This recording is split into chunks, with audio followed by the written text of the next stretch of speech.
I used to open my digital calendar every morning and always dreaded it. 15-minute chunks of my life stacked to the ceiling, each one a different garish color, with neon labels screaming urgent or final. It was a color-coded prison of my own design. I even had cheesy motivational quotes wedged into the microscopic gaps, like little paper-thin life rafts in a sea of overwhelm. After 2 years of living inside that seizure-inducing grid, my doctor gives me the side eye during a routine checkup. "Your resting heart rate is entering hummingbird territory, dude," she said, her pen hovering over my chart, not joking at all. And that's when it hit me with the force of a physical blow. Maybe the opposite of busy isn't lazy. Maybe the opposite of busy is actually getting important stuff done. So I decided to try the dumbest, most counterintuitive experiment ever. 30 days of scheduled, mandatory nothing. No meditation app guiding my breath. No productivity podcast whispering sweet strategies in my ear. Not even a pen and a journal for my brilliant, world-changing thoughts. Just me, a very uncomfortable chair, and a long, fascinating crack in the ceiling. The outcome was so profoundly weird and effective, I almost trashed the entire idea for this video out of sheer secondhand embarrassment for my former self. I was never what you'd call lazy. My friends would send me those, "How do you possibly fit 27 hours into a 24-hour day?" memes, and they weren't being ironic. My life was a monument to motion, a frantic dance of optimization. My inbox badge had more angry red bubbles than a soda machine that had been violently shaken. I'd answer emails while brushing my teeth, balancing my phone on the sink, spitting toothpaste foam perilously close to the microphone. Then, one Tuesday, midway through a soul-crushing Zoom call about quarterly KPIs where everyone was just using different words to say the exact same thing, my left eye starts doing this frantic tap-dancing routine completely on its own. It was a rapid, unnerving flutter, a physical rebellion. I glanced over at the sad, curled sticky note on my monitor. Yep, my daily reminder to remember to breathe was still, tragically, unchecked. That's when I finally asked myself the question that changed everything. What if the real bottleneck isn't how much I can cram into a day, but how little space I leave for genuine recovery? What if my brain wasn't a computer that needed more RAM, but a sponge that was just, completely, utterly full? The experiment had one beautifully simple rule.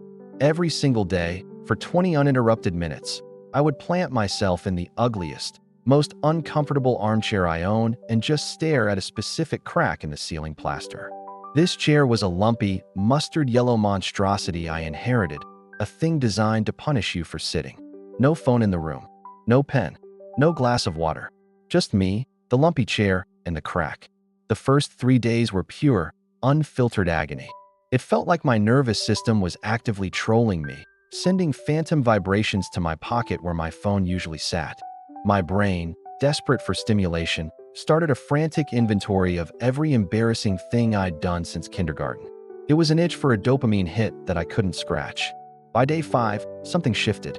I was spacing out, my focus softening, just kind of gone, and then, bam. A marketing campaign that had been squatting stubbornly in the back of my brain for 3 weeks suddenly clicked into place. It wasn't a slow dawning. It arrived fully formed, a complete blueprint with a beginning, middle, and end, like a solved Rubik's Cube, gift-wrapped and ready to ship. I hadn't even been trying to think about it.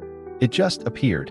It turns out there's a scientific name for this phenomenon, the default mode network, or DMN. Neuroscientists have found that when you stop actively cramming new information into your head, no news feed, no podcast, no problem to consciously chew on, your brain switches into a different, more reflective gear. The DMN lights up like a city at dusk. Think of it as your brain's secret backstage crew. While you're doing nothing, it's busy sorting and cataloging your memories, connecting scattered ideas from months ago, and running complex simulations of future possibilities. It's the part of you that engages in self-reflection and daydreaming, which can often lead to those eureka, creative breakthroughs. Translation: my bored brain was making crucial connections my busy brain kept interrupting and missing.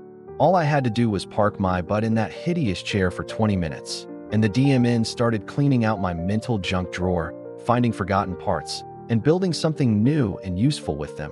No extra espresso required. Our culture treats motion like a synonym for progress. We've been conditioned to believe that a full calendar is a successful calendar. Fire off one more pointless email at 10 p.m. and you feel safe. You feel productive. Even if just staring at a wall for 10 minutes could have saved you 2 hours of confused, inefficient work the next day. The moment I started tracking actual results instead of just clocked hours, the 80-20 rule slapped me fully awake. It became blindingly obvious. A tiny fraction of my tasks, around 20%, were driving 80% of my meaningful results, the client wins, the successful projects, the work I was actually proud of. And where did the ideas for those golden tasks come from? They almost always popped up uninvited during my scheduled nothing block. I realized that for years, busyness hadn't been a strategy. It was just an expensive, time-consuming hobby. It was a security blanket that was keeping me away from the good stuff. Let's be honest, doing nothing sounds cute and spiritual until your brain treats the sudden silence like a pop quiz it didn't study for. The internal screaming can be loud. So, I developed 3 simple tricks to keep me sane and committed to the practice. 1. The window stare. I'd spend 10 minutes just looking out the window, with one critical rule: no labeling things. The instant my brain went, oh, that cloud looks like a dinosaur, or that's a Toyota Camry, or I wonder if that person is happy, I had left the nothing zone. The goal was just to see the colors, the movement, the light, not to categorize or narrate it. 2. The silent commute. One day a week, I deliberately left my earbuds at home. I walked to work without a podcast, an audiobook, or a music soundtrack to curate my experience. The first time, the cacophony of the city was deafening. Then, it became calming. I noticed the rhythm of my own footsteps on the pavement. I heard snippets of conversations. I arrived at the office feeling centered and clear, not agitated and overstimulated. My inbox was still there, but it seemed less threatening. 3. The decoy calendar block. I learned to schedule nothing with the same seriousness as a client meeting. But critically, I labeled it strategy sync or deep work prep so no one would dare book over it. Honesty is a great policy, but the politics of a shared office calendar are a much greater force of nature. This gave my nothing time a defensive wall. If you're side-eyeing your screen right now, that's completely fair. That was me 3 months ago, thinking this was the dumbest, most privileged idea on the internet. But try it anyway. I'm not asking for 30 days. Just 5 minutes. Block out 5 minutes tomorrow. Sit on the floor, set a timer, and let a crack in your ceiling blow your mind. Don't try to have a breakthrough. Just exist for 300 seconds. Then come back here and drop a comment with the weirdest or most brilliant thing that pops into your head. Your brain will bring back souvenirs, I promise. They might be strange, but they'll be yours. After 4 weeks, the results were undeniable and frankly, a little infuriating.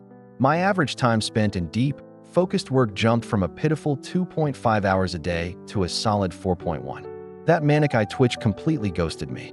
I stopped writing breathe on post-it notes because I was actually remembering to do it on my own.